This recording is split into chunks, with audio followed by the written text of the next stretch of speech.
میرا دل بدل دے، میرا دل بدل دے، میرا دل بدل دے، میرا دل بدل دے، میرا دل بدل دے، میرا دل بدل دے۔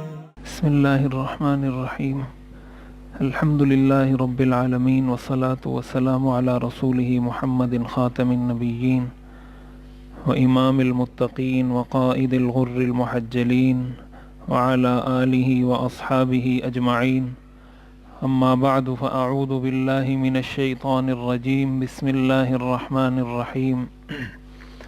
یا ایہا المدثر قم فانذر وربک فکبر وثیابک فطہر والرجز فاہجر ولا تمنن تستکثر ولربک فاصبر، صدق اللہ العظیم۔ پچھلے درس میں ہم نے یہ بات عرض کی تھی کہ حضور علیہ الصلاۃ والسلام پر جب ایک مرتبہ وحی رکنے کے بعد دوبارہ وحی کا سلسلہ بحال ہوا، جس کو فترت وحی کا زمانہ کہا جاتا ہے، جو بعض روایات کے مطابق 6 مہینے تک اور بعض کے مطابق 3 سال تک وحی کا سلسلہ منقطع رہا، کوئی وحی حضور پر نہیں آ رہی تھی، اور اس دوران حضور علیہ الصلاۃ والسلام بہت پریشان بھی تھے۔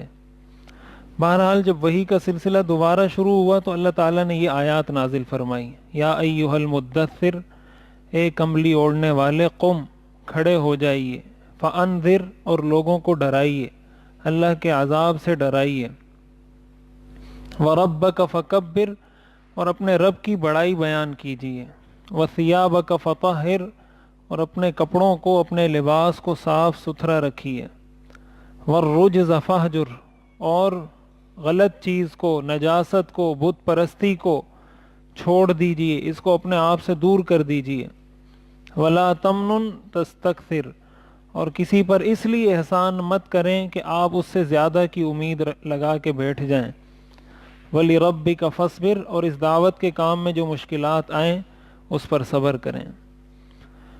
ان آیات میں حضور علیہ الصلاۃ والسلام کو باقاعدہ اللہ تعالیٰ کی طرف سے ایک ذمہ داری دے دی گئی۔ پہلے تو وحی نازل ہوئی تھی آپ کو یہ بتانے کے لیے کہ آپ کو اللہ کی طرف سے پیغمبر بنا دیا گیا۔ اب ان آیات کے ذریعے اللہ نے حضور علیہ الصلاۃ والسلام کو حضور کی منصبی ذمہ داری بتلا دی کہ اب آپ نے آگے جو کام کرنا ہے وہ یہ کہ اور لوگوں کو دین کی طرف بلانا ہے۔ اسی کو دعوت کا کام کہا جاتا ہے، اسی کو تبلیغ دین کا کام کہا جاتا ہے، کہ دین کی بات لوگوں تک پہنچانا اور لوگوں کو دین کی طرف لے کر آنا۔ حضور علیہ الصلاۃ والسلام نے جو دعوت دی ہے انسانیت کو، اس میں ہمارے لیے بہت سارے دروس ہیں۔ حضور علیہ الصلاۃ والسلام کی دعوت کو مورخین نے 4 مراحل میں تقسیم کیا ہے، 4 سٹیپس ہیں اس کے۔ ایسا نہیں ہے کہ حضور علیہ الصلاۃ والسلام نے پہلے مرحلے میں ہی آ کر اور جو جی میں آیا جس کو دعوت دینا چاہی دعوت دینا شروع کر دی، ایسا نہیں کیا حضور نے۔ 4 سٹیپس شریعت نے مرحلہ بمرحلہ اٹھائے ہیں۔ حضور علیہ الصلاۃ والسلام کی رہنمائی اللہ نے فرمائی ہے کہ اس طریقے سے آپ نے آگے بڑھنا ہے۔ اور یہ کسی بھی کام میں ایک فطری عمل ہوتا ہے کہ کوئی بھی کام شروع کیا جاتا ہے تو اس کو بنیاد سے اٹھایا جاتا ہے۔ ایک دم اگر آپ چھلانگ مارنے کی کوشش کرتے ہیں یا ایک دم اوپر پہنچنے کی کوشش کرتے ہیں تو وہ غیر فطری طریقہ ہونے کی وجہ سے وقتی طور پر تو انسان کو نظر آتا ہے کہ میں کامیاب ہو گیا ہوں، لیکن حقیقت میں اس کی کوئی بنیاد نہ ہونے کی وجہ سے وہ کبھی کامیاب نہیں ہو سکتا۔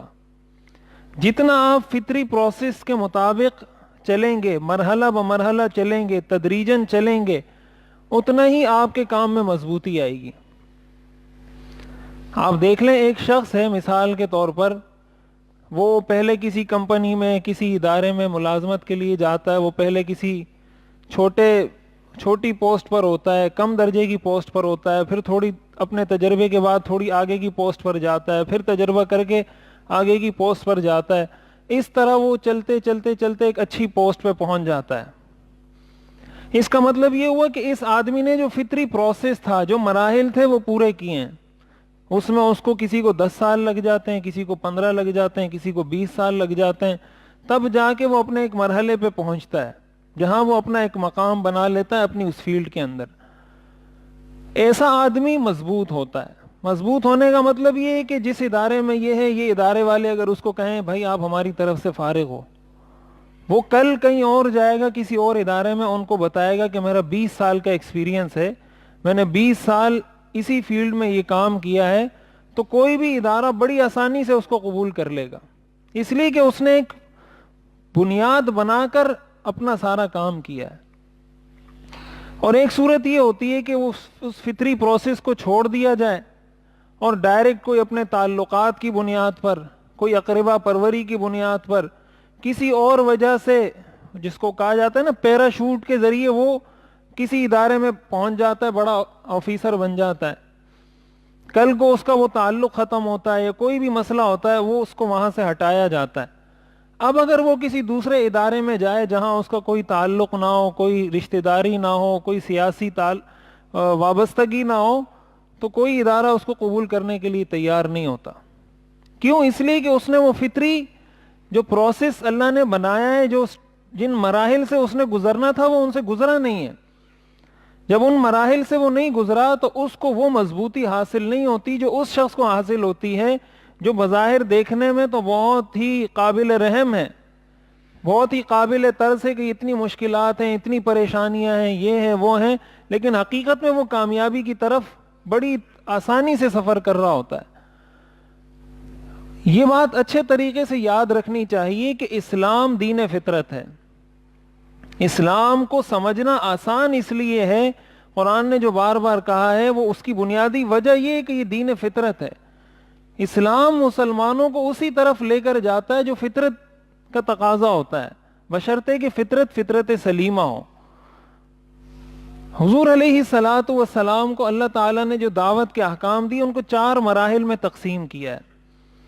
سب سے پہلا مرحلہ وہ یہ تھا کہ حضور علیہ الصلاۃ والسلام صرف اپنے آس پاس کے لوگوں کو، اپنے دوستوں کو، اور جن سے بہت ہی کوئی گہرا اور قریبی تعلق ہو ان کو دعوت دیں۔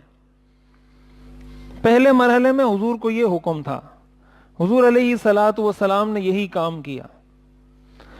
پھر اس کے بعد 3 سال تک، یہ 3 سال تک حضور کو یہی حکم تھا کہ جا کر کوئی اعلان نہیں کرنا، لوگوں کے درمیان بیٹھ کے اس پیغام کو عام نہیں کرنا، بلکہ آپ نے 3 سال تک جو دعوت دینی ہے وہ اس طریقے سے دینی ہے کہ آپ کا کوئی دوست ہو، آپ کی بیوی ہو، آپ کا کوئی غلام ہو، آپ کا کوئی رشتہ دار ہو، آپ کو سمجھ میں آتا ہو کہ میں اس کو بات کروں گا یہ مان جائے گا میری بات، اس کو کہہ دیں۔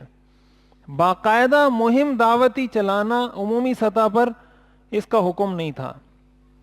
3 سال کے عرصے تک حضور علیہ الصلاۃ والسلام نے یہی کیا، اور آج کے درس میں نے اسی کو ذکر کرنا ہے کہ اس 3 سال کے عرصے میں کیا کچھ ہوا، لیکن پہلے میں یہ 4 مراحل صرف ایک دفعہ ذکر کر دوں اجمالاً۔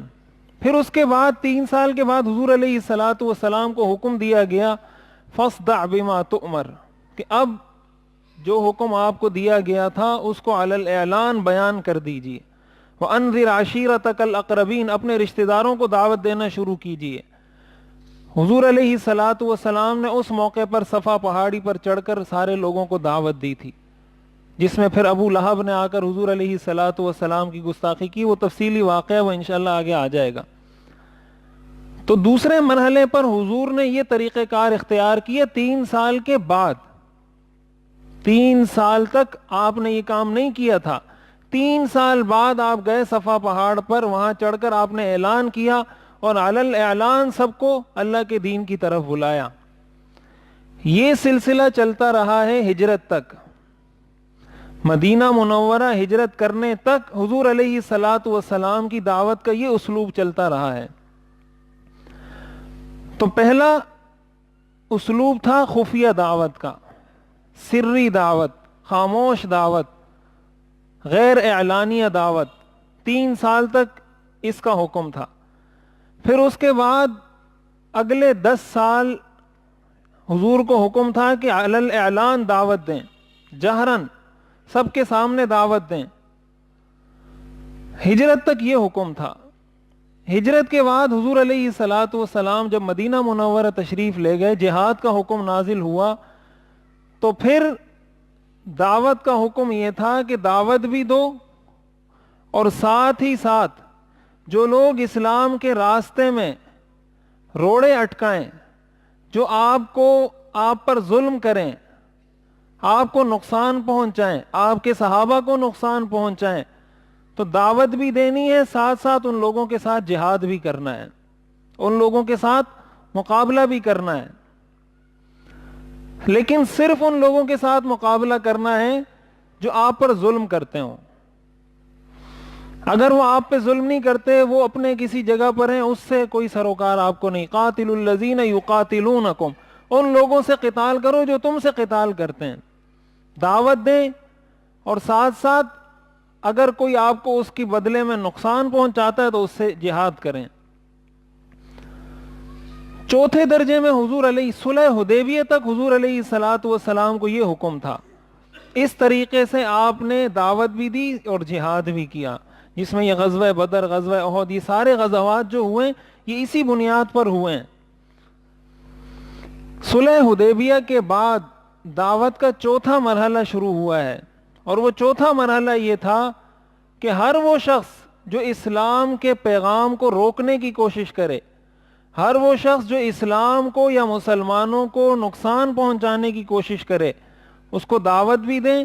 اگر دعوت قبول کر لیتا ہے تو ٹھیک، دعوت قبول نہیں کرتا تو اس کے ساتھ جہاد کریں، بشرطے کہ وہ مسلمانوں کو نقصان پہنچانے والا ہو یا اسلام کے پیغام کی راہ میں رکاوٹ بننے والا ہو۔ اگر وہ اسلام کے پیغام کی راہ میں رکاوٹ نہیں بنتا، کوئی عیسائی ہے عیسائی رہے، کوئی یہودی ہے یہودی رہے، جو جس مذہب کو فالو کرتا ہے فالو کریں، مجبور کرنے کا حکم نہیں۔ اگر وہ آپ کے راستے میں رکاوٹ بن رہا ہے، آپ کے خلاف سازشیں کر رہا ہے، آپ کے خلاف لوگوں کو اکسا رہا ہے، تو اس سے بھی آپ جہاد کریں۔ یہ 4 مراحل ہیں دعوت کی، ہم آہستہ آہستہ جب آگے بڑھیں گے تو اس میں انشاءاللہ واضح ہونا شروع ہو جائے گا۔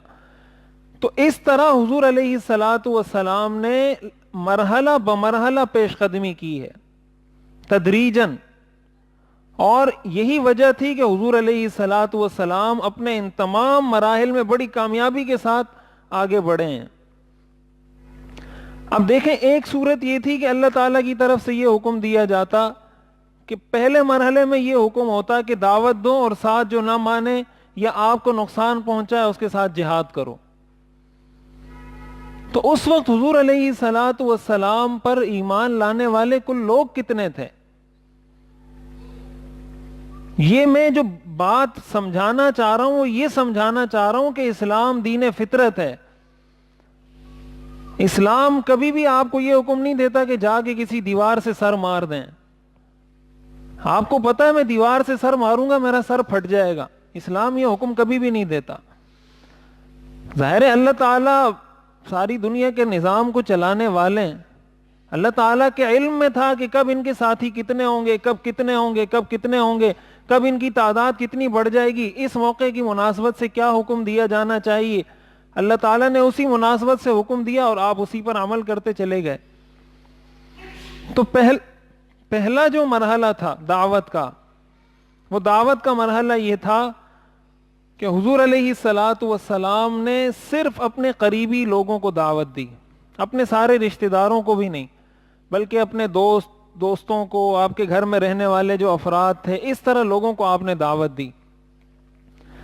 چنانچہ سب سے پہلے اسلام لانے والی خاتون، یہ سارے انسانوں میں سب سے پہلے جس انسان نے اسلام قبول کیا ہے وہ تو میں نے پہلے عرض کر دیا تھا، حضرت خدیجہ رضی اللہ تعالی عنہ ہیں، جو حضور کی زوجہ مطہرہ ہیں، کہ یہ وہ شخصیت ہیں جنہوں نے سب انسانوں میں سب سے پہلے اسلام قبول کیا ہے۔ دوسرے نمبر پر حضور علیہ الصلاۃ والسلام کے چچا زاد بھائی تھے حضرت علی ابن ابی طالب رضی اللہ تعالی عنہ۔ ان کی عمر روایات میں آتا ہے اس وقت 10 سال تھی جب حضور علیہ الصلاۃ والسلام کی بعثت ہوئی، اور یہ حضور کی پرورش میں تھے۔ حضور کی پرورش میں یہ اس لیے تھے کہ حضور کے جو چچا تھے ابو طالب، حضرت علی ان کے بیٹے ہیں، اور یہ بات ہم پہلے پڑھ چکے ہیں کہ حضور کی پرورش کرنے والے ابو طالب تھے. حضور کی ساری پرورش آپ کے دادا کے بعد ابو طالب نے کی تھی. تو حضرت علی ابو طالب کے بیٹے ہیں. اور یہ بات بھی ہم نے پہلے ذکر کی تھی کہ ابو طالب بہت غریب آدمی تھے, مالی لحاظ سے بہت کمزور تھے. اسی لیے حضور علیہ الصلاۃ والسلام اپنے بچپن میں بکریاں چرا کر ابو طالب کو پیسے لا کر دیتے تھے کہ یہ بکریاں میں نے چرائی ہیں, آپ پیسے لے لیں, کچھ آپ گھر کا خرچہ چلائیں گے تو آسانی ہو جائے گی. حضور بکریاں اس لیے چراتے تھے. تو حضور علیہ الصلاۃ والسلام نے ایک مرتبہ اپنے چچا حضرت عباس رضی اللہ تعالی عنہ سے عرض فرمایا کہ حضرت عباس مالدار تھے بہت, یعنی بہت ذی ثروت اور اچھے خاصے کھاتے پیتے آدمی تھے. یہ بھی حضور کے چچا تھے, ابو طالب بھی حضور کے چچا تھے. حضور علیہ الصلاۃ والسلام نے, یہ نبوت ملنے سے پہلے کی بات ہے, حضور نے حضرت عباس سے فرمایا کہ ابو طالب بہت غریب آدمی ہیں اور وہ اپنے بچوں کی پرورش نہیں کر سکتے, ان کے پاس اتنے پیسے نہیں ہیں, لہٰذا ہم ایسا کرتے ہیں کہ ان کے پاس جاتے ہیں, ان کے ایک بچے کو میں اپنی پرورش میں لے لیتا ہوں, ایک بچے کو آپ اپنی پرورش میں لے لیں, تو ان پہ کچھ بوجھ ہلکا ہو جائے گا. حضرت عباس نے فرمایا ٹھیک ہے. حضور علیہ الصلاۃ والسلام اپنے چچا کے پاس گئے, ابو طالب کے پاس, اور ان سے عرض کی کہ آپ کے پاس اتنا پیسہ نہیں, اتنا سب کچھ نہیں, تو آپ ایسا کریں, ایک بچہ ان کے حوالے کر دیں, ایک میرے حوالے کر دیں, آپ پہ بوجھ کم ہو جائے گا. تو انہوں نے کہا عقیل جو حضرت علی کے بھائی ہیں, انہوں نے کہا عقیل کو میرے پاس چھوڑ دو, باقی آپ جس کو لے جانا چاہیں لے جائیں. تو حضور نے حضرت علی کو لے لیا ساتھ, آپ نے فرمایا تم میرے ساتھ آ جاؤ. حضرت علی کے دوسرے بھائی تھے حضرت جعفر, حضرت عباس نے حضرت جعفر کو ساتھ لے لیا. تو یوں حضرت علی حضور علیہ الصلاۃ والسلام کی پرورش میں آ گئے, اور حضرت جعفر جو حضرت علی کے بھائی تھے وہ حضرت عباس کی پرورش میں آ گئے, اور حضرت عقیل وہ ابو طالب کی پرورش میں رہ گئے. تو اس لیے حضرت علی حضور علیہ الصلاۃ والسلام کے زیر کفالت افراد میں سے تھے. اب یہاں ایک بات جو ہمیں سمجھنی چاہیے حضور کے اس طرز عمل سے, وہ میں یہ بات میں اکثر عرض کرتا رہتا ہوں کہ انسان کو ہمیشہ یہ کوشش کرنی چاہیے کہ جس نے آپ کے ساتھ احسان کیا ہے آپ اس کے ساتھ احسان کریں. انسان کو اس چیز کا عادی ہرگز نہیں ہونا چاہیے کہ وہ لوگوں کے احسان بس اپنے اوپر لیتا رہے, کہ یہ بھی احسان کر رہا ہے, وہ بھی احسان کر رہا ہے, وہ بھی احسان کر رہا ہے, اور یہ بس سب کے احسانات قبول کرتا رہے.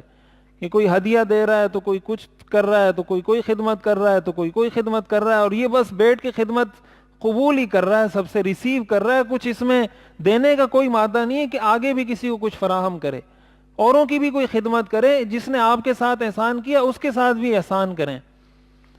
حضور علیہ الصلاۃ والسلام پر آپ کے چچا ابو طالب کا بہت بڑا احسان تھا, اور وہ احسان ظاہر یہی تھا کہ انہوں نے حضور کی پرورش کی تھی, اور وہ بہت عرصے تک اس کے بعد بھی جاری رہی, نبوت ملنے کے بعد بھی جاری رہی.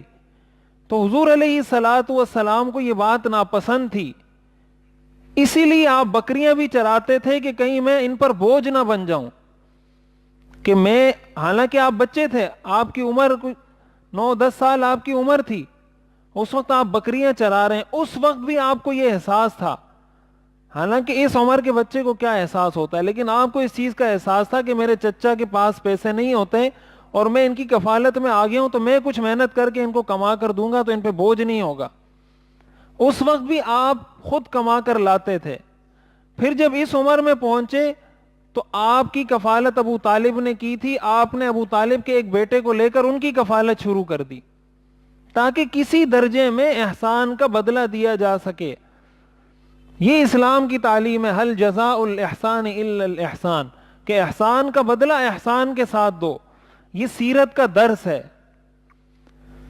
کہ آپ کے ساتھ کوئی احسان, شریعت تو یہ کہتی ہے احسن الی من اساء الیک, جو آپ کے ساتھ برا کرے اس کے ساتھ احسان کرو, جو آپ کے ساتھ برا کرے اس کے ساتھ احسان کرو. تو جو آپ کے ساتھ احسان کرے تو کیا اس کے بارے میں شریعت کا حکم نہیں ہوگا کہ احسان کریں؟ حضور علیہ الصلاۃ والسلام نے ارشاد فرمایا اذا صنع الیکم معروف من صنع الیہ معروف فلیکافئہ، کہ جس کے ساتھ کوئی احسان کیا جائے اسے چاہیے کہ احسان کا بدلہ دے. فإن لم یجد ما یکافئ بہ فلیدعو لہ، اگر اس کے پاس اتنا کچھ نہیں کہ وہ اس احسان کا بدلہ دے سکے تو کم از کم درجہ یہ ہے کہ اس احسان کرنے والے کے لیے دعا کرے، اور اس وقت تک دعا کرتا رہے جب تک اس کو یہ یقین نہ ہو جائے کہ میں نے اپنی اس دعا کے ذریعے اس کے احسان کا بدلہ ادا کر دیا ہے. یہ حضور کا حکم ہے امت کو کہ اپنے محسن کے احسان کا بدلہ دو. بدلہ نہیں دے سکتے تو دعا کے ذریعے بدلہ دو. اسی طرح حضور نے فرمایا کہ آپ کے ساتھ کوئی احسان کرے اور احسان کرنے والے کو کوئی یہ کہے جزاک اللہ خیرا، کہ اللہ آپ کو بہت بہترین بدلہ عطا کرے، آپ نے فرمایا کہ اس نے اس کی بہت اچھی تعریف کی. اس کی آپ نے باقاعدہ دعوت اور تعلیم دی ہے کہ اپنے احسان کرنے والے کو کہو جزاک اللہ خیرا، کہ اللہ آپ کو اچھا بدلہ دے. اب ظاہر ہے یہ بھی احسان کا ایک طریقہ ہے، یہ بھی حسن سلوک کا ایک طریقہ ہے، اور یہ وہ چیز ہے جس سے معاشرے میں محبتیں بڑھتی ہیں. اور یہ احسان عموماً یہ ہوتا ہے کہ جب یہ بات کی جاتی ہے تو ہمارے ذہن میں یہ تو ہوتا ہے کہ کوئی احسان کرے گا تو اس کو بول دوں گا یا اس کے ساتھ میں احسان کروں گا. یہ چیز شروع ہوتی ہے گھر سے. آپ کا بچہ ہے، آپ کے لیے وہ پانی لے کر آیا گلاس میں، آپ اس کو کہتے ہیں جزاک اللہ خیرا. اگر 6 سال کا 7 سال کا بچہ ہے، وہ آپ کو بار بار پانی لا کر دے رہا ہے اور دن میں وہ آپ سے 3 4 5 دفعہ سن رہا ہے جزاک اللہ خیرا، تو آپ کو سکھانے کی ضرورت نہیں پڑے گی اس کو کہ آپ بڑے ہو کر اس کو کہیں کہ بیٹا کوئی احسان کرے تو اس کو کہو جزاک اللہ خیرا. یہ چیزیں سکھانے کی نہیں ہوتی، یہ خود آپ کی تربیت سے سیکھ جاتا ہے بچہ. بیوی نے آپ کو چائے پکا کر لا کر دی، چائے رکھی، آپ اس کو کہہ دیں جزاک اللہ خیرا، یا اردو میں کہہ دیں یا عربی میں کہہ دیں یا اپنی زبان میں کہہ دیں اللہ آپ سے راضی ہو جائے، اللہ آپ کو خوش رکھے، اللہ آپ کو بدلہ دے، جزاک اللہ. کوئی بھی دعائیہ جملہ، کوئی بھی ایسا جملہ اپنی زبان سے نکالیں جس سے سامنے والے کو یہ احساس ہو کہ اس کو میرے اس احسان کا احساس ہے. ہمارے ہاں کیا ہوتا ہے کہ سال بھر کھانا کھاتے رہیں گے بیوی کے ہاتھ کا پکا ہوا، ایک دن نمک کم ہوگا تو پلیٹ اٹھا کے دیوار پہ مار دیں گے،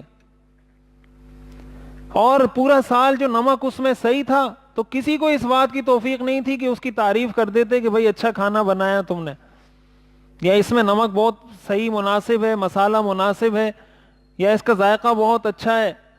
سال بھر کوئی تعریفی جملہ زبان سے نہیں نکلے گا، اور ایک دن نمک کم ہوا، مسالہ تیز ہوا، کوئی ایسا مسئلہ ہوا تو گھر میں لڑائی شروع ہو جائے گی. پھر کہتے ہیں بیوی میری بات نہیں مانتی، گھر میں جھگڑے ہوتے ہیں، فسادات ہوتے ہیں. تو اگر بیوی کو اسی طریقے سے مشین کی طرح چلانے کی کوشش کریں گے تو لڑائی جھگڑے ہی ہوں گے.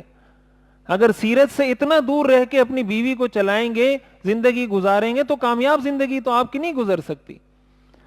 تو احسان کا یہ جب بھی بات کی جاتی ہے تو سب سے پہلے آپ اس کو امپلیمنٹ کریں اپنے گھر پہ، اپنے بچوں پہ، اپنی بیوی پہ، اپنے والدین پہ. اس کا فائدہ یہ ہوگا کہ آپ کا گھر جنت بن جائے گا. جو آپ کے اب بیوی احسان کرے شوہر اس کو کہے جزاک اللہ، اور شوہر احسان کرے تو بیوی اس کو کہے جزاک اللہ، تو کتنا اچھا ماحول بنے گا گھر میں، ساری لڑائیاں ختم ہو جائیں گی.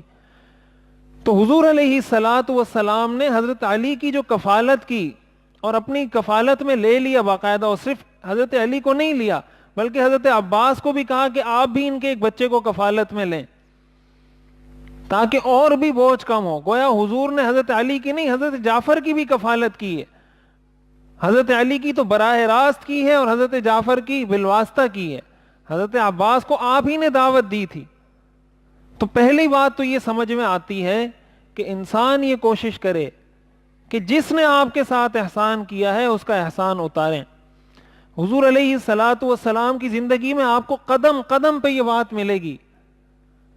عبداللہ ابن ابی ابن سلول جو رئیس المنافقین تھا، جس نے حضور علیہ الصلاۃ والسلام کو ہر موقع پر تنگ کیا تھا، جب اس کا انتقال ہوا حضور علیہ الصلاۃ والسلام نے اپنا جبہ، اپنی قمیص مبارک اتار کر دی. ان کے بیٹے صحابی تھے تو ان کے بیٹے حضور کے پاس آئے کہ آپ مغفرت کی دعا کر دیں، وہ تفصیلی واقعہ ہے. تو حضور نے اپنی قمیص مبارک اتار کر دی کہ اس میں اپنے والد کو کفن دو، حالانکہ وہ رئیس المنافقین تھا. تو علماء نے لکھا ہے کہ حضور نے یہ کیوں کیا، تو اس کا جواب یہ لکھا ہے کہ ایک موقع پر حضور کو کپڑے کی ضرورت تھی، کوئی معاملہ درپیش تھا جس میں عبداللہ ابن ابی ابن سلول نے کپڑے دیے تھے حضور کو. حضور نے اس کا بدلہ اتارنے کے لیے اس کو اپنی قمیص دی کہ میری قمیص میں اس کو کفن دیں تاکہ اس کا وہ بدلہ اور احسان اتر جائے. یہ حضور علیہ الصلوۃ والسلام کا طرز عمل تھا. احسان کرنے والے کو یہ توقع نہیں رکھنی چاہیے. دیکھیں شریعت ہر ایک کو الگ طریقے سے مخاطب کرتی ہے. شریعت جب شوہر کو مخاطب کرتی ہے، اسلام کا مزاج یہ ہے کہ حقوق ادا کرو، حقوق مانگو. یہ شریعت کا مزاج نہیں ہے. مانگنے سے منع نہیں کیا شریعت نے کہ آپ کا کوئی حق ہے آپ اس کو مانگیں، لیکن شریعت کا جو مزاج ہے، شریعت ایک مسلمان کا جو مزاج بنانا چاہتی ہے وہ مزاج یہ کہ حقوق ادا کرو. شوہر کو جب شریعت مخاطب کرے گی تو کہے گی اپنی بیوی کا حق ادا کرو. جب بیٹے کو مخاطب کرے گی شریعت تو کہے گی اپنے والدین کا حق ادا کرو. جب بیوی کو مخاطب کرے گی شریعت تو بیوی کو کہے گی کہ اپنے شوہر کا حق ادا کرو. یہ نہیں کہا بیوی کو کہ اپنے حق کا مطالبہ کرو، شوہر کو یہ نہیں کہا کہ اپنے حق کا مطالبہ کرو. شوہر کو شریعت کی الگ ہدایات ہیں، بیوی کو الگ ہدایات ہیں. اگر بیوی کے ساتھ ظلم ہو رہا ہے اس کو کہا جا رہا ہے صبر کرو، شوہر کو کہا جا رہا ہے کہ ظلم کرو گے قیامت کے دن اس کا جواب دینا ہوگا. یہی معاملہ سب کے ساتھ ہے. تو احسان کرنے والے کو توقع نہیں رکھنی چاہیے. لا نرید منکم جزاء ولا شکورا، نہ ہمیں بدلہ چاہیے نہ شکریہ چاہیے. انما نطعمکم لوجہ اللہ، ہم صرف اللہ کے لیے تمہیں کھلاتے ہیں. لیکن جس پر احسان کیا جا رہا ہے اس کی یہ ذمہ داری بنتی ہے. پہلی بات ہمیں حضور علیہ الصلوۃ والسلام کے اس طرز عمل سے یہ سمجھ میں آتی ہے. دوسری چیز جو ہمیں سمجھ میں آتی ہے وہ یہ کہ آپ جب دیکھیں آپ کے رشتہ داروں میں، آپ کے پڑوسیوں میں کوئی ایسا آدمی ہے، کوئی ایسا غریب ہے، کوئی ایسا مستحق ہے جو اپنے بچوں کے اخراجات پورے نہیں کر سکتا، اس کے پاس راشن پورا نہیں ہے، اس کے پاس اپنے گھر چلانے کا انتظام مکمل نہیں ہے، تو اللہ تعالیٰ نے مومنین کی جو نشانیاں بیان فرمائی ہیں ان میں ایک نشانی یہ ہے والذین فی اموالہم حق معلوم للسائل والمحروم، کہ مومن وہ ہوتا ہے جس کے مال میں مانگنے والے کا بھی حق ہوتا ہے اور اس کا بھی حق ہوتا ہے جو نہیں مانگتا. یہ مومنین کی نشانیوں میں سے ہے. تو ہم اگر اپنے معاشرے میں ایسے لوگوں کو دیکھیں کہ بھائی کوئی غریب آدمی ہے، یہی سب سے بڑی مصیبت آج کی ہمارے معاشرے کی یہ چیز ہے کہ ہمیں اپنی ذات کا غلام بنا دیا گیا ہے. اور یہ ہمارے تعلیمی اداروں میں جو چیز سکھائی جاتی ہے اس کا خلاصہ یہی ہے کہ میں کسی طرح اچھا ہو جاؤں، میری گاڑی، میرا بنگلہ، میرا پیسہ، میرے بچے، میرا گھر بار، بس میں کسی طرح سب سے بڑا بن جاؤں، مالی لحاظ سے، عزت کے لحاظ سے، شہرت کے لحاظ سے. یہ چیز ان کو سکھائی جاتی، اخلاق، تربیت نہیں فراہم کی جاتی. نتیجہ یہ ہوتا ہے کہ ان کے مال میں بہت کم کسی غریب کا حق نکلتا ہے، ان کی نظر بہت کم کسی مظلوم پر جاتی ہے، بلکہ الٹا ظالم بن کے بیٹھ جاتے ہیں. خود ظلم کے معاشرے کو باقاعدہ ایک رواج دیا جا رہا ہوتا ہے. تو ہم اپنے اندر یہ خدا ترسی پیدا کریں، مخلوق کے ساتھ رحمت کا جذبہ اپنے دل میں پیدا کریں. ہمیں تو اس چیز سے منع کیا گیا حدیث میں، اسلام میں، کہ آپ اگر اپنے بچوں کو فروٹ کھلاتے ہیں تو اس کے چھلکے کسی اور کے دروازے کے سامنے یا اپنے دروازے کے سامنے مت پھینکیں. کہیں ایسا نہ ہو کہ آپ کے پڑوس میں رہنے والا آدمی اپنے بچوں کو یہ فروٹ نہ کھلا سکتا ہو اور وہ دیکھے کہ میرا پڑوسی اپنے بچوں کو یہ کھلا رہا ہے، میں تو نہیں کھلا سکتا. آپ نے اگر کھلانا ہے، آپ کو اللہ نے دیا ہے، تو اس طریقے سے کھلائیں کہ ساتھ والے کو پریشانی نہ ہو. اور ہمارے ہاں کیا ہوتا ہے، ہمارے ہاں تو یہ ہوتا ہے کہ کھانا کھا رہے ہوتے ہیں تو تصویر لے کے فیس بک پہ ڈالتے ہیں، ایٹنگ ڈنر ایٹ فلاں ریسٹورینٹ. یہ ہمارے ہاں کا کلچر ہے ہمارے نوجوانوں کا، کہ آپ جب ساری دنیا کو بتا رہے ہیں کہ میں یہ کڑھائی کھا رہا ہوں. ایک دفعہ میں نے اس پہ لکھا کہ بھائی اس طرح نہیں کرنا چاہیے. ہو سکتا ہے کوئی غریب آدمی آپ کی یہ تصویر دیکھے، اس کو پریشانی ہو کہ یار یہ قورمہ کھا رہا ہے، کڑھائی کھا رہا ہے، میرے پاس نہیں ہے. تو آگے سے جواب سنو لوگوں کا کہتے ہیں تو پھر وہ انٹرنیٹ کہاں سے استعمال کر رہا ہے جب اس کے پاس پیسے نہیں ہیں؟ تو وہ انٹرنیٹ کیسے استعمال کر رہا ہے بھائی؟ یعنی مقصد یہ ہوا کہ اپنے غلط کام کو غلط تسلیم نہیں کرنا، اس کو الٹا، جس کو کہا جاتا ہے نا الٹا چور کوتوال کو ڈانٹے، اس کی بہترین مثال یہی ہے کہ خود غلط حرکت کی جا رہی ہے۔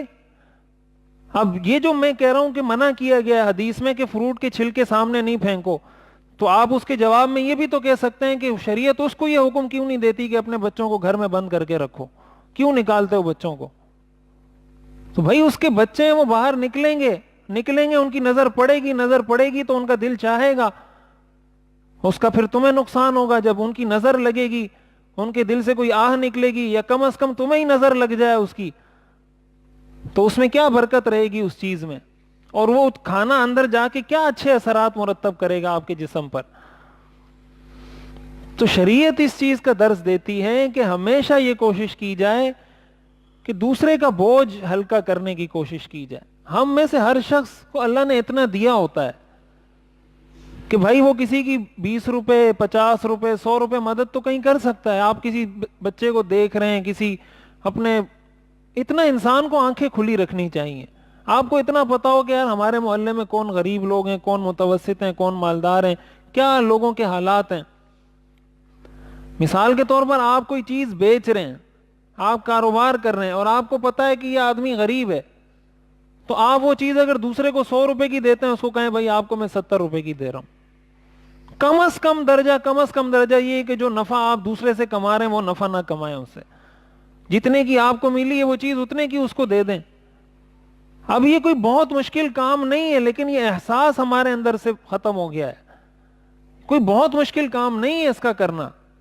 آپ نے کسی کو دیکھا کہ بھائی ان کے ہاں کوئی مسئلہ ہے، کوئی کسی بھی طرح اس کے گھر میں راشن ڈلوا دیا۔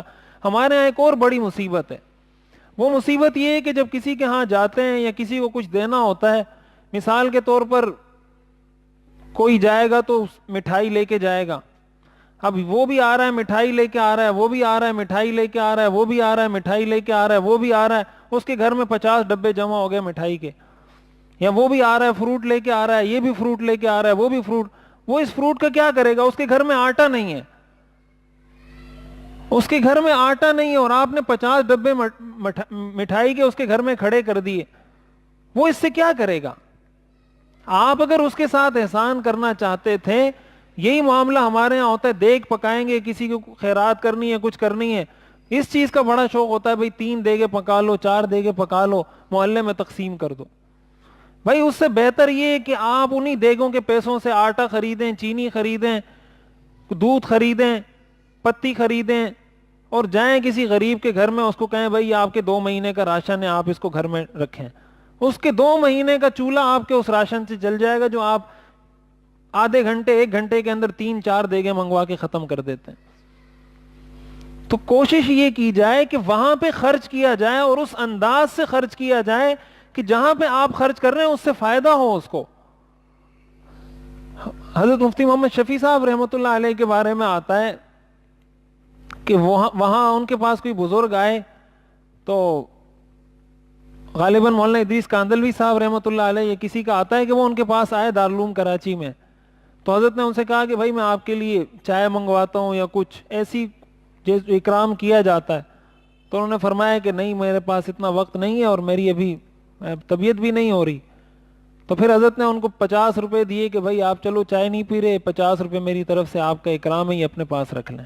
تو انہوں نے کہا ٹھیک ہے، وہ 50 روپے لیے، جیب میں رکھ لی۔ اب وہ 50 روپے ان کے کہیں کام آ جائیں گے، کہیں اس کے جہاں ضرورت ہوگی وہاں اس کو وہ لگا دے گا۔ تو انسان کو اپنی آنکھیں بھی کھلی رکھنی چاہیے اور دماغ بھی کھلا رکھنا چاہیے۔ یہ نہیں دیکھیں، یہ انسان، بعض لوگوں کو شوق ہوتا ہے بعض چیزوں کا کہ میں نے یہ کام ہی کرنا ہے اور اسی طریقے سے کرنا ہے۔ جہاں ضرورت زیادہ ہے وہاں پہلے خرچ کریں، جہاں ضرورت کم ہے وہاں بعد میں خرچ کریں، تاکہ ضرورت، ظاہر ہے ضرورت زیادہ ہے تو وہ فرض کا درجہ رکھتا ہے، جہاں ضرورت کم ہے وہ سنت مستحب کا درجہ رکھتا ہے۔ تو فرض کو پہلے ادا کیا جاتا ہے، سنت کو بعد میں ادا کیا جاتا ہے۔ سنت مستحب کا درجہ کم ہے، فرض کا درجہ زیادہ ہے، اس لیے کہ جو فرض کام ہے وہ سنت بھی ہے، مستحب بھی ہے اور فرض بھی ہے، اور جو سنت ہے وہ صرف سنت ہے۔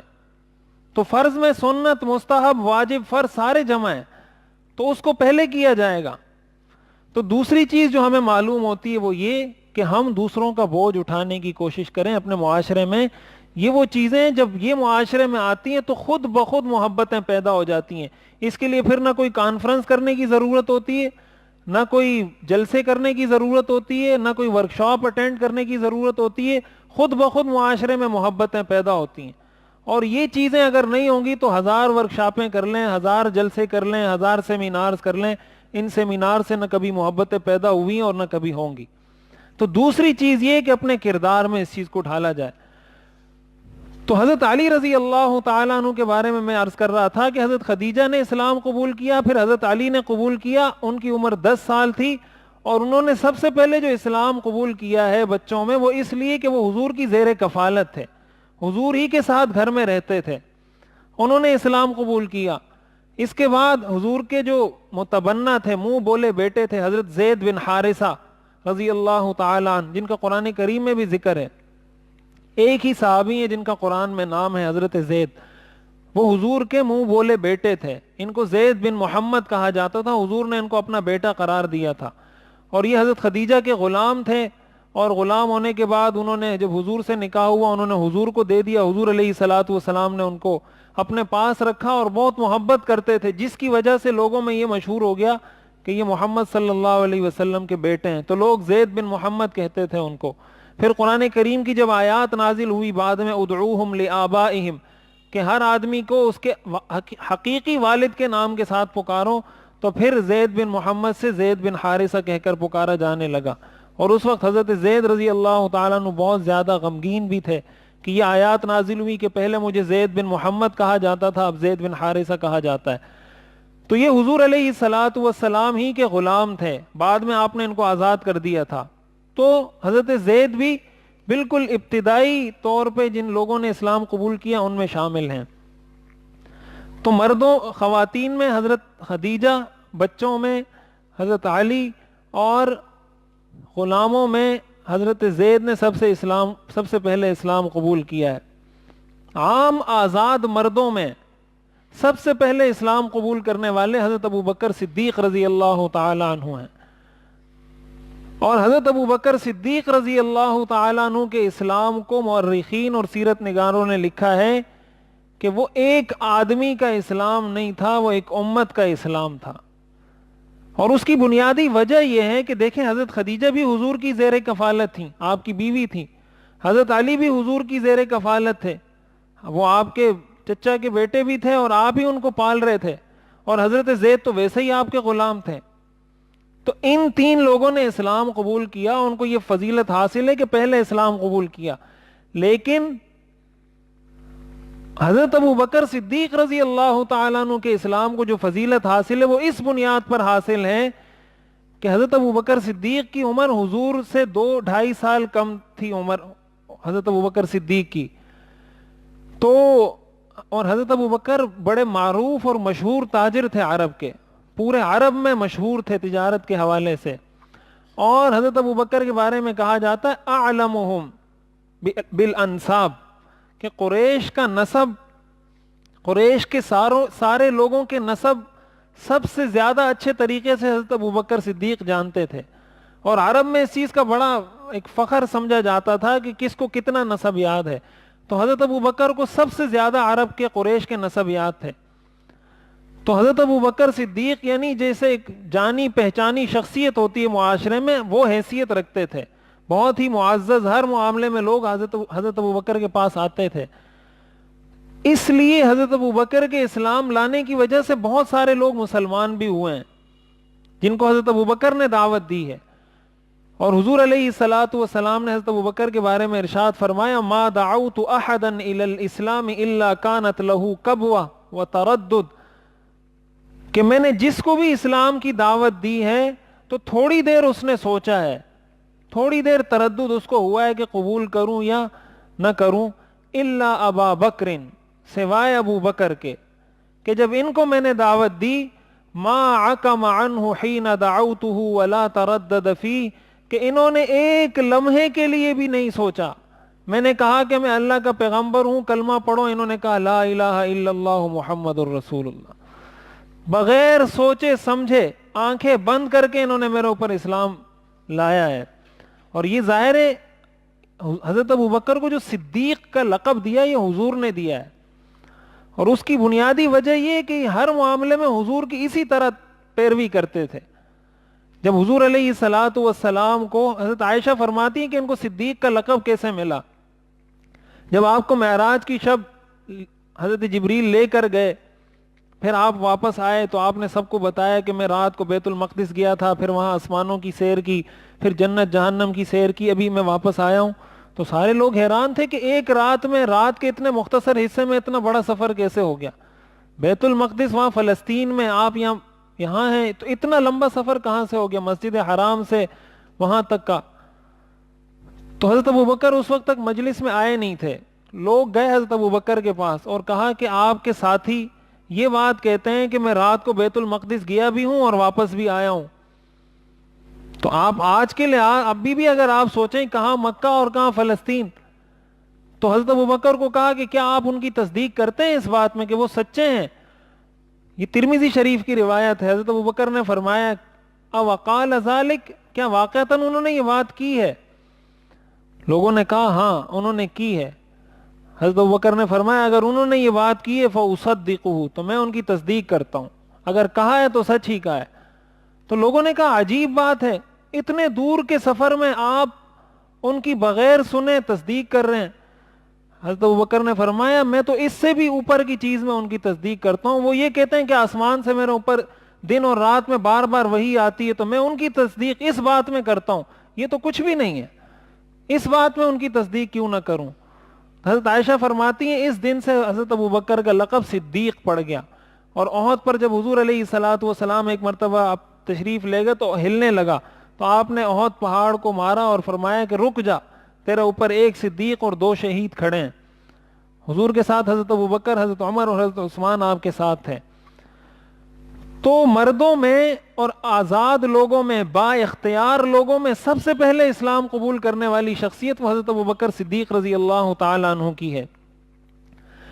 حضور علیہ الصلوۃ والسلام پر جب حضرت ابوبکر نے اسلام قبول کیا تو یہ تو پہلے 4 لوگ تھے، حضرت خدیجہ، حضرت علی، حضرت زید اور حضرت ابوبکر صدیق رضی اللہ تعالی عنہ۔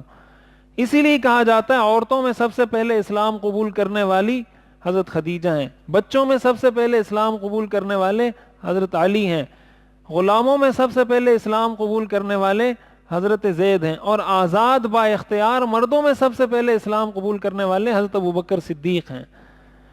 حضرت ابوبکر صدیق رضی اللہ تعالیٰ عنہ نے جب اسلام قبول کیا، پھر انہوں نے اپنے دوستوں کو دعوت دینا شروع کی، اور ان کے دوست جیسے میں نے عرض کیا سارے تاجر لوگ تھے۔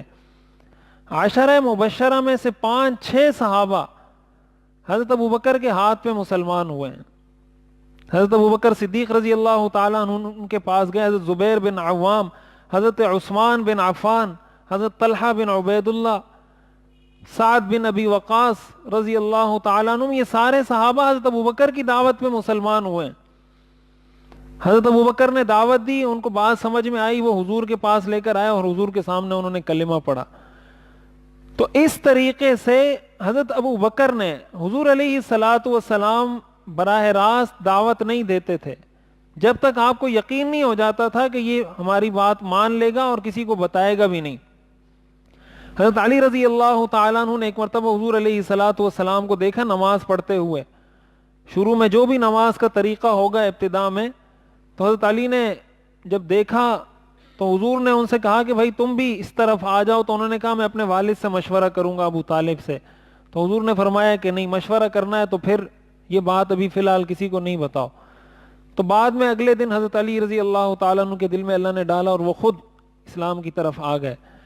تو حضور علیہ الصلوۃ والسلام بہت خفیہ رکھ رہے تھے ان چیزوں کو، اور اس سے ایک بہت بڑی چیز جو ہمیں سیکھنے کو ملتی ہے، جو اس سیرت سے حاصل ہونے والا درس ہے، وہ یہ کہ دین کا کام جو شخص کرے یا دعوت کا کام جو شخص کرے، اس کو ہمیشہ اس چیز کو ملحوظ نظر رکھنا چاہیے کہ وقت کا تقاضا کیا ہے، کون سا طریقہ حکمت پر مبنی ہے اور کون سا طریقہ خلاف مصلحت ہے۔ حضور علیہ الصلوۃ والسلام معاذ اللہ اس وجہ سے خاموشی سے دعوت نہیں دیتے کہ آپ کو لوگوں کا ڈر تھا، لوگوں کے ڈر کی وجہ سے آپ خاموشی سے دعوت نہیں دیتے تھے، آپ کو اس چیز کا احساس تھا کہ میں جب لوگوں کو کھلے عام دعوت دوں گا، اور ظاہر ہے براہ راست اللہ نے کوئی حکم بھی نہیں دیا تھا، لیکن الہام، جیسے میں نے شروع میں عرض کیا تھا ایک دو درس پہلے، کہ انبیاء کو جو وحی کی جاتی ہے اس میں ایک طریقہ الہام کا ہوتا ہے کہ اللہ دل میں کوئی بات ڈال دیتا ہے. تو یہ ساری باتیں، اور حضور علیہ الصلاۃ والسلام کا عمل بھی حجت ہے. جس طرح حضور علیہ الصلاۃ والسلام کا قول اور آپ کا ارشاد حجت ہے اور دلیل ہے، اسی طرح جو کام آپ نے کیا ہے وہ بھی دلیل ہے. اور صرف آپ کا قول اور عمل نہیں، بلکہ ایک تیسری چیز جس کو محدثین نے ذکر کیا، تقریر جس کو کہتے ہیں حدیث کی اصطلاح میں. تقریر کا مطلب یہ ہوتا ہے کہ آپ کے سامنے کسی نے کوئی کام کیا اور آپ نے کچھ نہیں کہا، تو یہ بھی دلیل ہے کہ حضور کے سامنے یہ کام کیا گیا، آپ نے نفی نہیں فرمائی، نکیر نہیں فرمائی، اس کا مطلب یہ کام ٹھیک ہے. تو حضور علیہ الصلاۃ والسلام کا قول بھی حجت ہے، آپ کا عمل بھی حجت ہے، اور آپ کا کسی کام کو دیکھ کر خاموش ہو جانا یہ بھی حجت ہے. تو یہ جو حضور علیہ الصلاۃ والسلام کے بارے میں عرض کر رہا ہوں، یہ حضور کا عمل ہے. آپ نے پریکٹیکلی جو کام کیا، اور ظاہر ہے آپ نے جو کام کیا وہ ہمارے لیے حجت ہے اور وہ ہمارے لیے نمونہ ہے. حضور علیہ الصلاۃ والسلام اپنے ساتھیوں کو حتی الامکان یہ چاہتے تھے کہ ان کو تکلیف سے بچایا جائے، ان کو پریشانی نہ ہو، ان کو ستایا نہ جائے، ان کو لوگ پریشان نہ کریں. کم از کم اتنی ایک تعداد ان کی جمع ہو جائے، اتنی تعداد میں یہ لوگ ہو جائیں کہ کل اگر ان کو کوئی نقصان پہنچائے تو یہ ایک دوسرے کی تسلی کا سامان تو کر سکیں. اب ایک ہی آدمی ہے اور اس کو لوگ ستانا شروع کر دیں، اس کو تسلی کون دے گا پھر؟ کم از کم اتنی جماعت ہو جائے کہ اگر 5 10 20 لوگوں کو کوئی تکلیف پہنچا رہا ہے تو آگے 20 لوگ ایسے بھی ہوں جو ان کو تسلی دینے والے ہوں، تاکہ بیلنس برقرار رہے اور اچھے طریقے سے دین کا کام آگے ہوتا رہے. تو دین کا کام کرنے کا مطلب کبھی بھی یہ نہیں ہوتا کہ انسان آنکھیں بند کر کے اور اپنے ماحول ساری چیزوں سے بے پرواہ ہو کے اور کہے کہ بس میں دین کا کام کر رہا ہوں، بس اللہ پر توکل ہے، صحیح ہو غلط ہو بس میں کروں گا. یہ اسلام کا درس نہیں ہے، اسلام کی تعلیم نہیں ہے. ورنہ حضور علیہ الصلاۃ والسلام پہلے دن ہی صفا پہاڑی پر جا کر اعلان کرتے. آپ نے ان ساری چیزوں کو خفیہ رکھا ہے. جب صحابہ کی تعداد 30 تک پہنچ گئی، 30 لوگ مسلمان ہو گئے، تو حضور علیہ الصلاۃ والسلام نے حضرت ارقم کو، ارقم ابن ابی الارقم، یہ بھی مسلمان ہو گئے تھے، 16 سال ان کی عمر تھی. حضور علیہ الصلاۃ والسلام نے ان کے گھر کو خاص کر دیا کہ بھائی آئندہ سے ہم سارے ان کے گھر میں جمع ہوا کریں گے، خفیہ طریقے سے.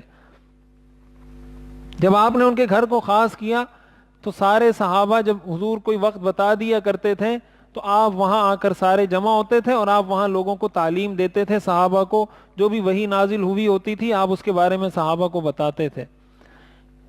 دار ارقم مشہور لفظ ہے، تو دار ارقم کا مطلب ہوتا ہے ارقم کا گھر. حضرت ارقم رضی اللہ تعالیٰ عنہ حضور کے صحابی تھے. اب یہاں بھی ایک بات سمجھنے کی ہے جو مورخین نے لکھی کہ حضور نے حضرت ارقم کے گھر کا انتخاب کیوں کیا. یعنی یہ بھی تو ہو سکتا تھا کہ آپ حضرت ابوبکر کے گھر سب کو جمع کرتے، حضرت سعد کے گھر سب کو جمع کرتے، حضرت طلحہ کے گھر میں جمع کرتے. آپ نے ارقم کے گھر میں، حضرت ارقم رضی اللہ تعالیٰ عنہ کے گھر میں کیوں جمع کیا سب کو؟ تو اس کے بارے میں محدثین نے لکھا ہے کہ اس کی بنیادی وجہ یہ ہے کہ حضرت ارقم، ان کا تعلق تھا قبیلہ بنی مخزوم کے ساتھ، اور قبیلہ بنی مخزوم یہ بنو ہاشم کی ٹکر کا قبیلہ تھا، یعنی ایک دوسرے کے دشمن تھے. یہ بنو ہاشم اور بنو مخزوم ایک دوسرے کے ساتھ ہمیشہ لڑتے رہتے تھے. تو کسی کے تصور میں بھی یہ بات نہیں آ سکتی تھی کہ ایک ہاشمی شخص، ایک قریشی شخص کسی بنو مخزوم سے تعلق رکھنے والے آدمی کے گھر میں جا کے پناہ لے گا یا اس کے گھر میں رہے گا. یہ کسی کے وہم و گمان میں بھی یہ بات نہیں آ سکتی تھی. یعنی کوئی کبھی اپنے دشمن کے گھر میں تو نہیں جا کے پناہ لیتا. آپ نے اگر کسی دشمن سے بچنا ہے تو دوست کے گھر میں جائیں گے. تو بنو مخزوم والے سارے بنو ہاشم کے دشمن تھے، لیکن یہ تو مسلمان ہو گئے تھے. حضور نے ان کے گھر کا انتخاب کیا تاکہ یہ کسی کو پتہ نہ چلے کہ یہ کہاں جمع ہوتے ہیں کہاں نہیں جمع ہوتے. ان کو اگر کوئی کہے گا بھی کہ یہ ارقم کے گھر میں جمع ہوتے ہیں تو وہ خود کہہ کر مسترد کر دیں گے کہ ان کے گھر میں کیسے جمع ہوتے ہیں، وہ تو مخزومی ہے اور یہ بنو ہاشم کا ہے، ان کے گھر میں یہ کیسے جاتے ہیں. اس غلط فہمی میں ڈالنے کے لیے حضور نے حضرت ارقم کے گھر کا انتخاب کیا تاکہ مسلمانوں کو نقصان سے بچایا جائے. اور یہ وہ بات ہے جو میں اکثر عرض کرتا رہتا ہوں کہ حضور علیہ الصلاۃ والسلام ہمیشہ آپ نے جو بھی فیصلہ کیا ہے وہ انتہائی سمجھداری سے کیا ہے, عقل مندی, حاضر دماغی اور ہوشیاری سے کیا ہے. اس لیے کسی مسلمان کی پہچان بے وقوف ہونا نہیں ہوتا. کسی عالم کی پہچان, کسی مفتی کی پہچان, کسی دعوت کا کام کرنے والے کی پہچان, کسی مسلمان کی پہچان یہ نہیں ہونی چاہیے کہ یہ بے وقوف ہے.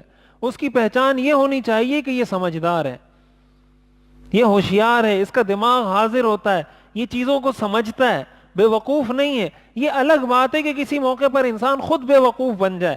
اس کا شریعت میں حکم ہے کہ ایسا موقع ہو خود بے وقوف بن کے نظر انداز کر لو, لوگ تمہارے بارے میں یہ کہیں کہ یہ بے وقوف ہے, نظر انداز کر دو اس کو. اس کا تو حکم ہے, لیکن اس کا حکم نہیں ہے کہ اس طریقے سے بے وقوف بنو کہ حقیقت میں ہی بے وقوف بن جاؤ.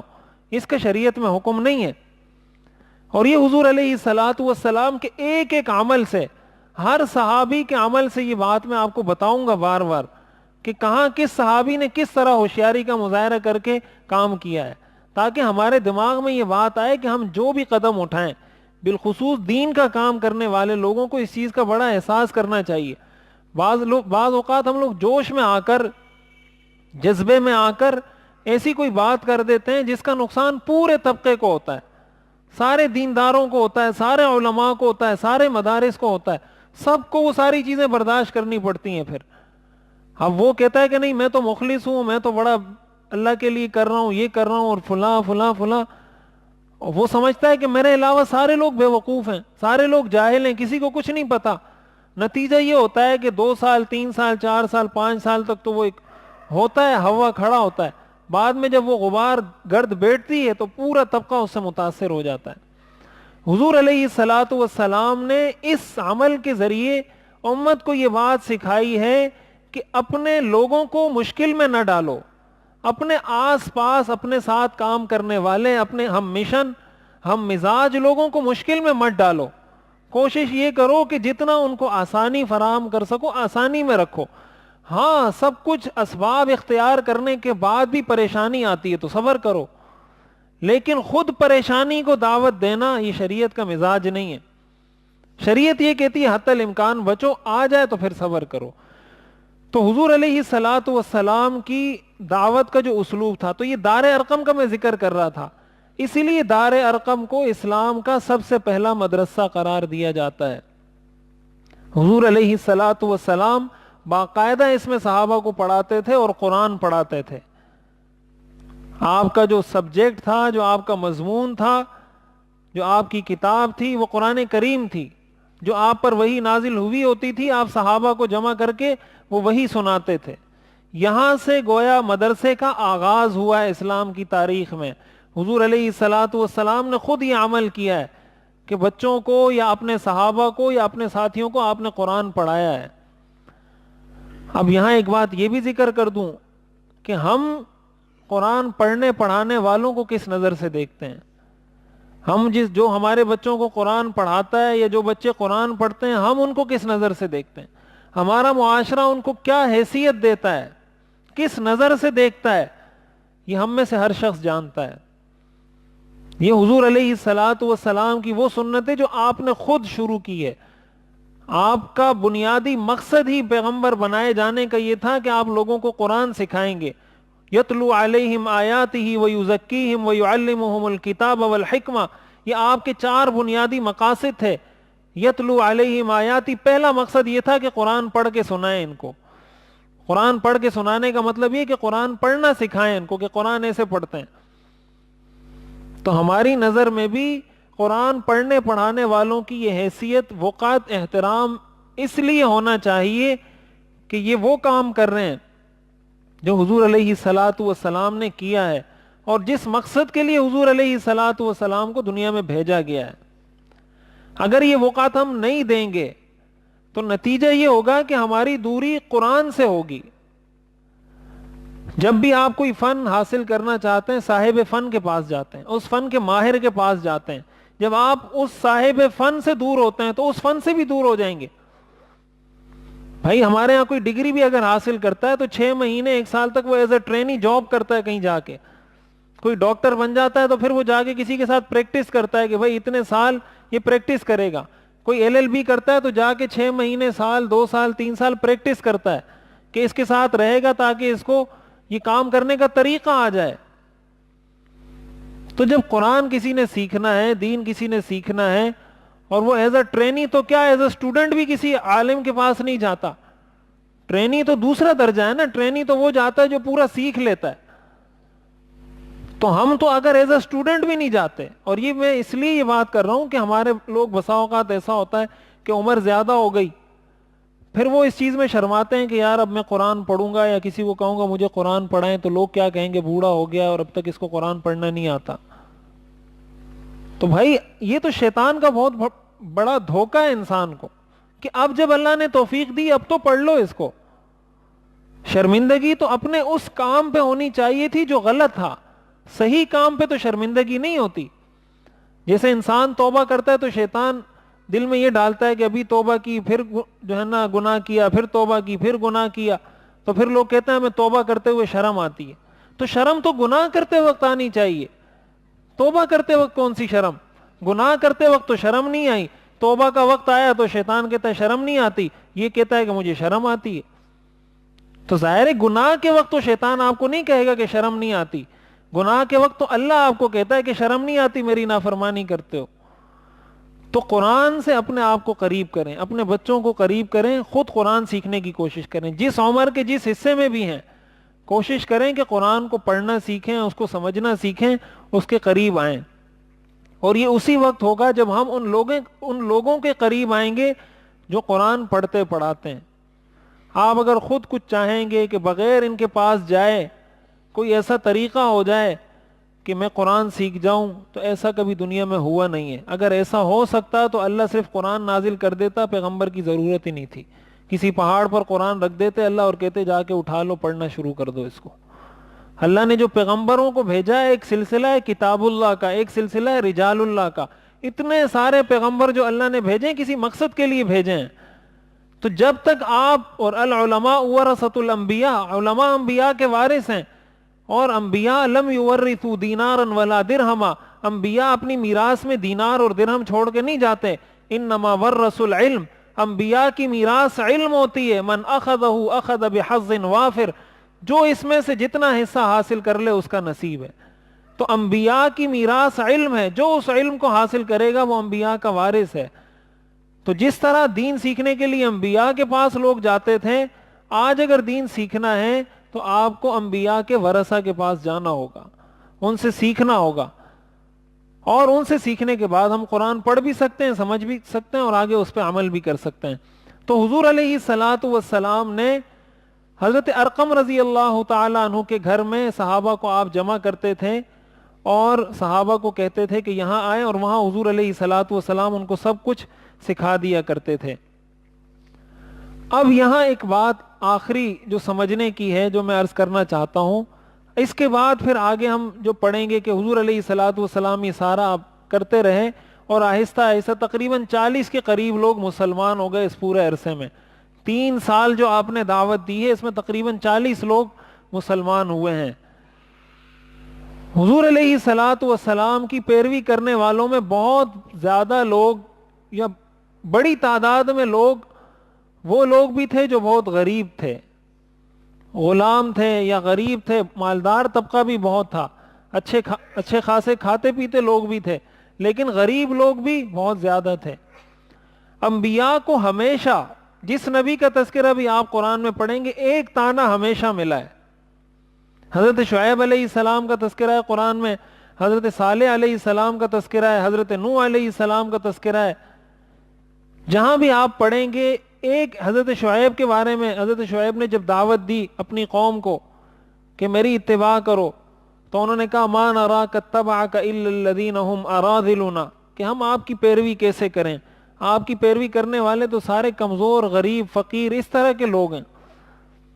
قرآن کریم میں آتا ہے وَكَذَلِكَ فَتَنَّا بَعْضَهُمْ بِبَعْضٍ لِيَقُولُوا أَهَٰؤُلَاءِ مَنَّ اللَّهُ عَلَيْهِمْ مِنْ بَيْنِنَا, کہ ہم بعض لوگوں کے ذریعے آزماتے ہیں تاکہ وہ یہ بات کہیں اہؤلاء من اللہ علیہم من بیننا، کہ کیا اللہ نے انہی لوگوں پہ اپنا احسان کرنا تھا؟ یعنی اگر یہ اسلام کوئی ایسی اچھی چیز ہوتی تو ان غریبوں پہ اللہ یہ احسان کرتا. ہم اتنے مالدار لوگ ہیں، اتنا ہمارا نام ہے، اتنی عزت ہے، اتنی شہرت ہے، دنیا ہمیں جانتی ہے، تو یہ احسان اللہ ہم پہ کرتا. اللہ فرماتے ہیں الیس اللہ بعلم بالشاکرین، کیا مجھے نہیں پتا اپنے بندوں کے بارے میں کہ کون قدردان ہے اور کون بے قدرہ ہے؟ کسی کے غریب اور امیر ہونے سے کوئی فرق نہیں پڑتا. اصل چیز یہ کون دین کی قدر کرتا ہے، کون دین کی ناقدری کرتا ہے. حضرت صالح علیہ السلام نے جب اپنی قوم کو دعوت دی، قرآن کریم میں آتا ہے قال الملأ الذین استکبروا من قومه للذین استضعفوا لمن آمن منهم اتعلمون ان صالحا مرسل من ربه. قرآن نے دو کیٹیگریز ذکر کی ہیں. قال الملأ الذین استکبروا، وہ لوگ جو بڑے تھے، جنہوں نے تکبر کیا، جو اپنے آپ کو بڑا سمجھتے تھے. للذین استضعفوا، ان لوگوں کے بارے میں جن کو ضعیف سمجھا جاتا تھا، کمزور سمجھا جاتا تھا، ان سے کہتے تھے اتعلمون ان صالحا مرسل من ربی، کیا تمہارا یہ یقین ہے کہ حضرت صالح اللہ کے پیغمبر ہیں؟ تو حضرت نوح علیہ السلام کو بھی یہی طعنہ دیا گیا، حضرت شعیب علیہ السلام کو بھی یہی طعنہ دیا گیا. تقریباً تمام انبیاء کا جو تذکرہ کیا گیا اس میں یہ طعنہ آپ کو مشترک ملے گا. حضور علیہ الصلوۃ والسلام کو بھی یہ طعنہ دیا گیا کہ آپ کی اتباع کرنے والے یہ اتنے غریب لوگ کیوں ہیں.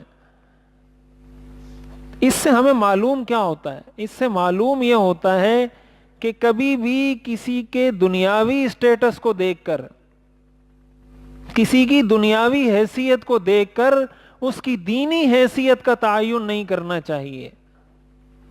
کبھی بھی کسی کی دنیاوی حیثیت کو دیکھ کر اس کی دینی حیثیت کا تعین نہیں کرنا چاہیے. قرآن کریم میں آتا ہے نا عبس وتولی ان جاءہ الاعمی.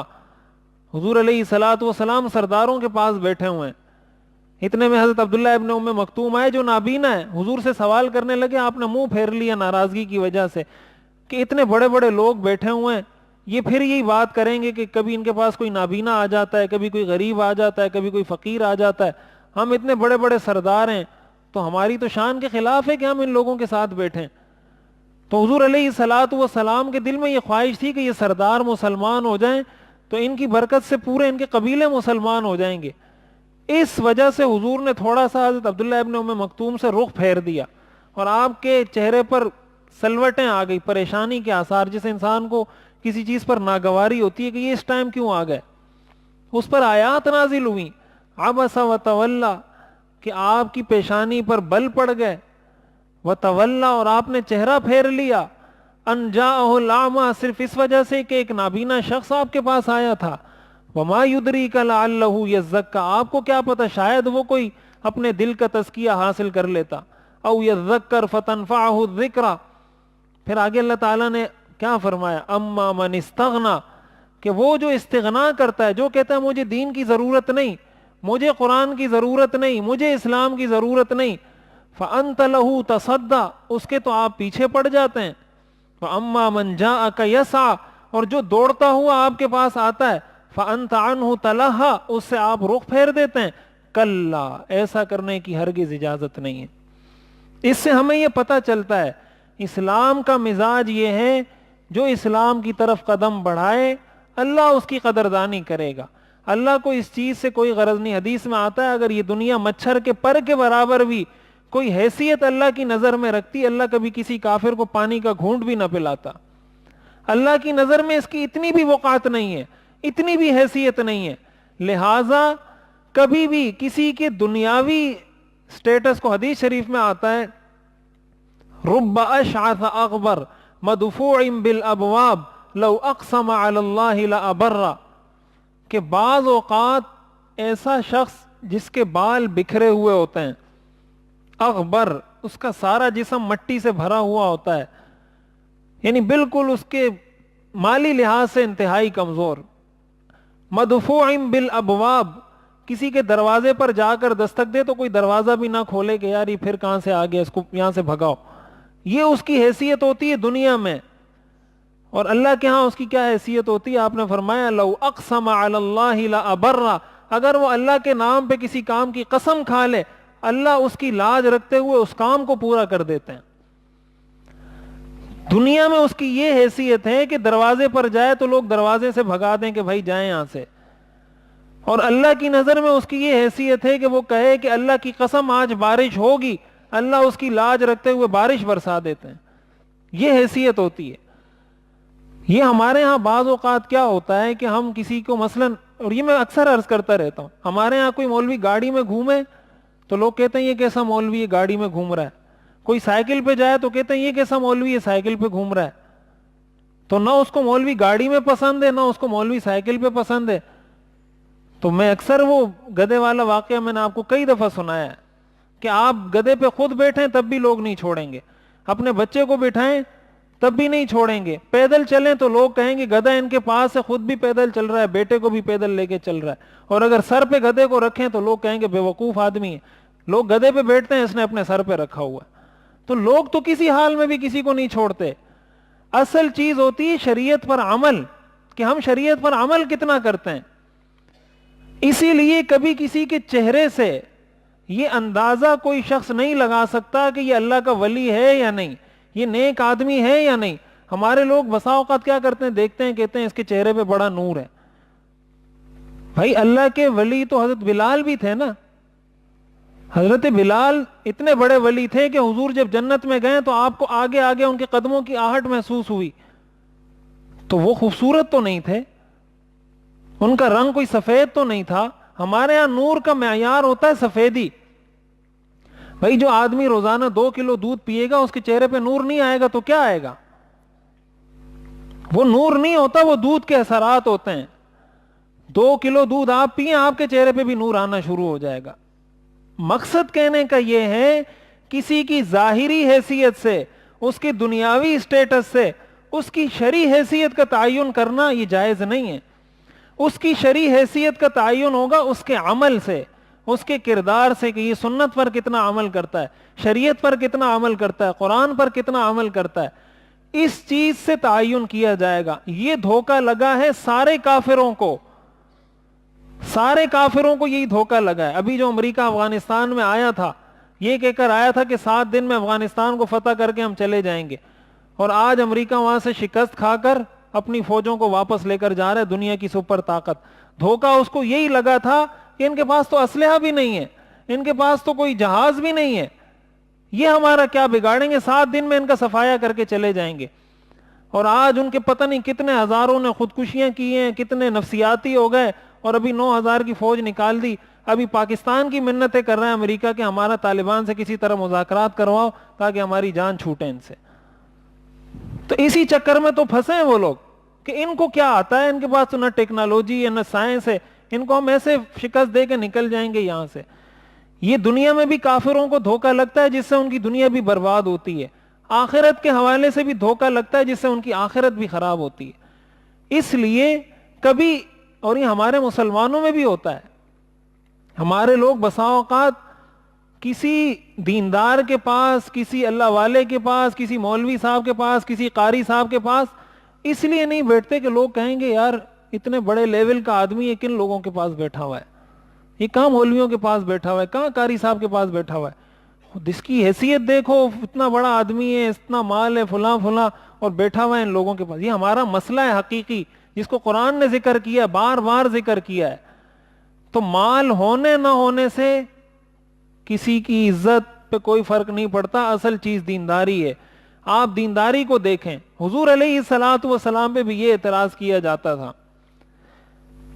قرآن کریم میں جو آتا ہے نا، اکان للناس عجبا ان اوحینا الی رجل منہم ان انذر الناس، کہ لوگوں کو اس بات پر تعجب ہوتا ہے کہ ہم نے انہی میں سے ایک آدمی کو بھیج دیا اور اس کو کہا کہ تم ان کو ڈراؤ، اور ہم نے اس کو پیغمبر بنا دیا۔ تو یہ لوگ کہتے ہیں کہ اللہ کو صرف یہ ایک آدمی ملا تھا۔ تو اللہ فرماتے ہیں اہم یقسمون رحمت ربک، کیا تیرے رب کی رحمت کو اب یہ لوگ تقسیم کریں گے؟ نحن قسمنا بینہم معیشتہم، اللہ فرماتے ہیں یہ تو بہت بڑی چیز ہے دینداری، دنیا جو میری نظر میں کوئی حیثیت نہیں رکھتی وہ بھی میں تقسیم کرتا ہوں۔ تو دینداری کہاں سے تم لوگوں نے تقسیم کرنا شروع کر دی ہے لوگوں میں؟